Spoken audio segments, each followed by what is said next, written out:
Kitalo nnyo, kitalo ddala. Omubaka Betty Nambooze bakireke bambi kitaawe afudde. Kaakati Miranga Nabiwoobe gy'osinzidde njagala okuba nga nkwebaza webale nnyo webale ddala okuba nga otugoberera. Subscribe ng'oshali ng'ogende ku mitimbagano gyonna tulabike nga munnange tukuweereza amawulire agaliwo bwe tujjidde kaakano ku mpewo katikati tegawooma yadde olw'oluvannyuma lw'omubaka Betty Nambooze bakireke bambi olw'okuviirwako kitaawe bambi afiiridde wakati mu maanyi.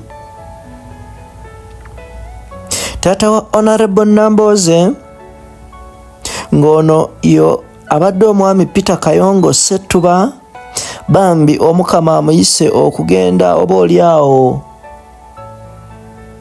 okuwummula wakati oluvannyuma lw'okumala akabanga ng'abadde atawaanyizibwa ebirwadde eby'enjawulo bambi musajja wettu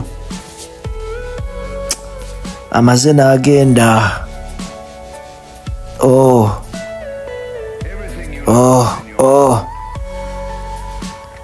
Kano kaseera si kalungi yadde n'akamu wakati we twogera mu maka g'omukyala Honorable Betty Nambooze n'omwami we bakireke.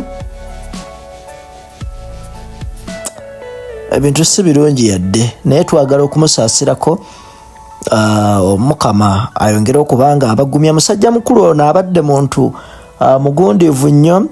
Muzeeyi Kayongo wetwogera mu kyosobola okuyita Ekereziya Katulika abadde munnaddiini nnyo ng'era abadde akitwalira ddala ng'ensonga enkulu.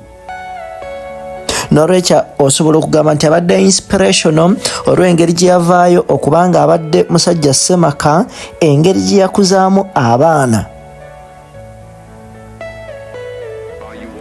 Enteekateeka zonna tugenda kubanga tuzikuwa. Kola ekintu kimu, subscribinga, sharinga, commentinga, ogende ku mitimbagano gyaffe gyonna. Yenze Ssemaganda Moses Hope kulwa Kampala Media TV. Kitalo nnyo, kitalo ddala Honorable Nambooze.